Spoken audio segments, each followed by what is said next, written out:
Kemudian untuk letak simpul dan perut sekarang ya. Nah, perhatikan dari gelombang ujung terikat, gelombang stasioner ujung terikat, kamu bisa melihat di sini ini adalah simpul pertama. Simpul pertama ada di ujung. Kemudian ada simpul kedua di sini ya. Terus simpul tiga ke sini. Simpul keempat dan seterusnya.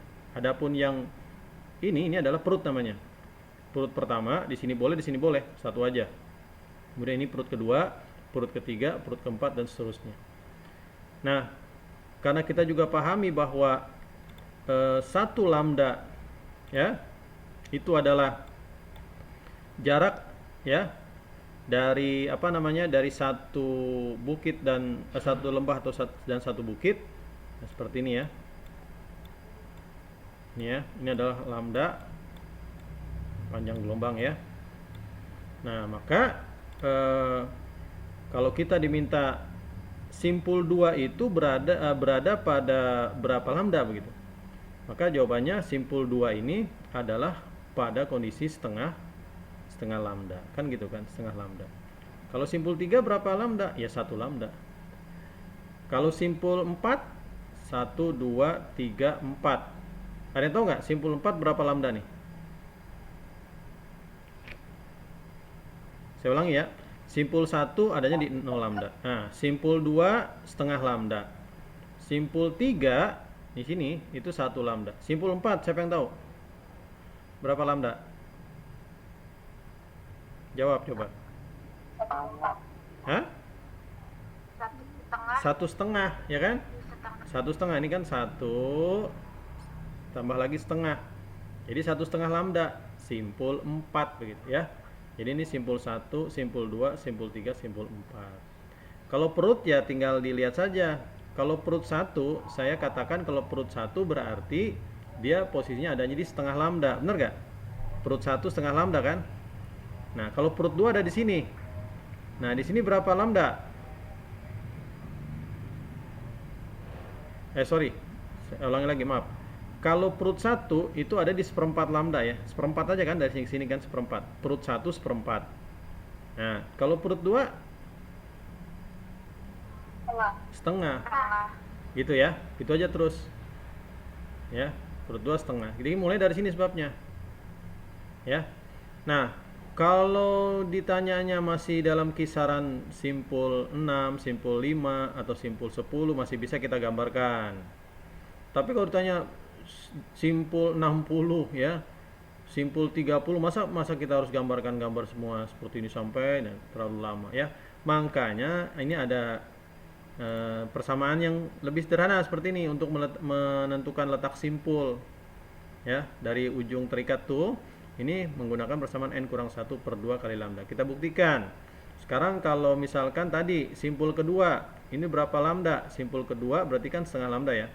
Nah, S2 berarti n-nya kita masukkan sini 2. 2 kurang 1 dibagi 2. Ya, 1 per 2 lambda. Betul kan? Nah, tadi 1 2 berarti 1 2 3. Nah, simpul 3 nih.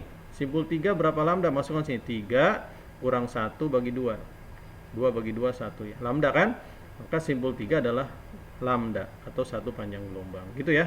Begitu pula dengan letak perut. Kalau letak perut itu kelipatan seperempat ya. Kelipatan seperempat. Nah, kalau lambda tadi kelipatan setengah ya. Jadi kalau misalkan perut 1 itu ada berapa di posisinya pada lambda berapa perut 1? Perut 1 berarti kan 2 kali 1 2 dikurangi 1 1 dibagi 4 seperempat lambda gitu. Ya. Makanya kalau agak bingung gambarannya perut kedua nih berapa lambda ya? Masukkan aja. Perut 2 berarti 2 kali 2 4. 4 kurang 1 3. Jadi 3 per 4 lambda. Ya.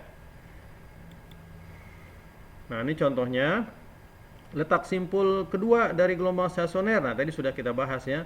Itu pada panjang gelombang berapa? Ya. Nah, itu pada panjang gelombang berapa? Nah, ini bisa kita ya. Nah, kita masukkan seperti ini aja. Itu pada setengah lambda. Gitu ya. Nah, sekalian, selanjutnya adalah yang terakhir tentang persamaan gelombang stasioner ujung bebas ya. Nah, kalau ujung bebas nih perhatikan di sininya. Ya, pada ujung bebas itu seperti ini bentuknya, ya, seperti ini bentuknya, maka diawalinya dia di perut 1 nolnya. Jadi simpul satunya ada di sini, ya. Terus persamaannya bagaimana? Nah, persamaannya itu, ya, adalah kita nggak usah turunkan ya. Ini adalah 2A cos kx, ya, kali sin omega. Jadi omega kali t-nya taruhnya di belakang ya. Nah, 2A cos kx ini adalah amplitudo daripada ujung bebas. Ini amplitudenya. Ya, kalau min itu berarti gelombang bergetar dari bawah. Kalau dari atas berarti 2A cos kx sin omega kali t, ya. Nah, amplitudenya adalah ini 2A cos x gitu. Ini ya, dari sini ya. Nah, ini adalah amplitudonya, ya. Amplitudo daripada gelombang stasioner ujung bebas, ya. Ini amplitudonya. Kemudian bagaimana letak simpul dan perutnya? Kita langsung saja tulis seperti ini ya. Sepertinya kebalikan yang tadi.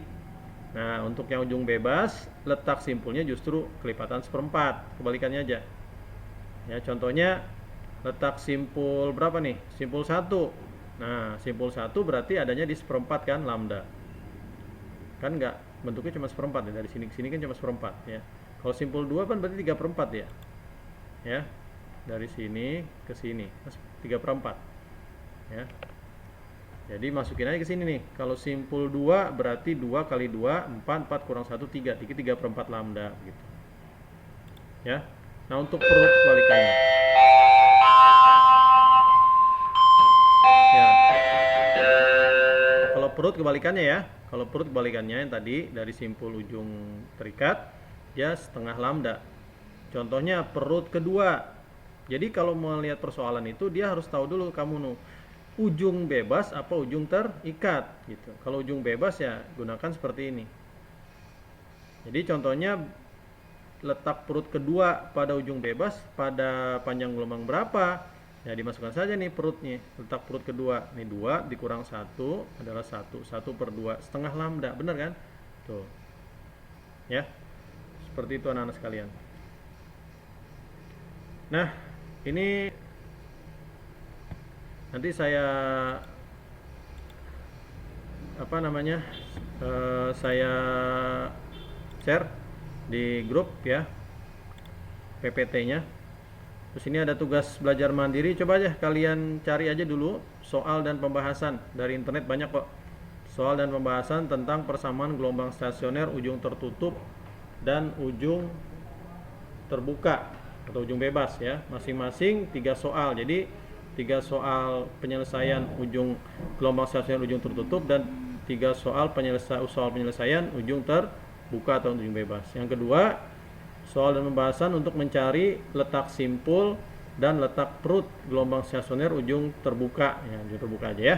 Nah, ini tulis aja di buku masing-masing ya untuk pembelajaran minggu depan ya.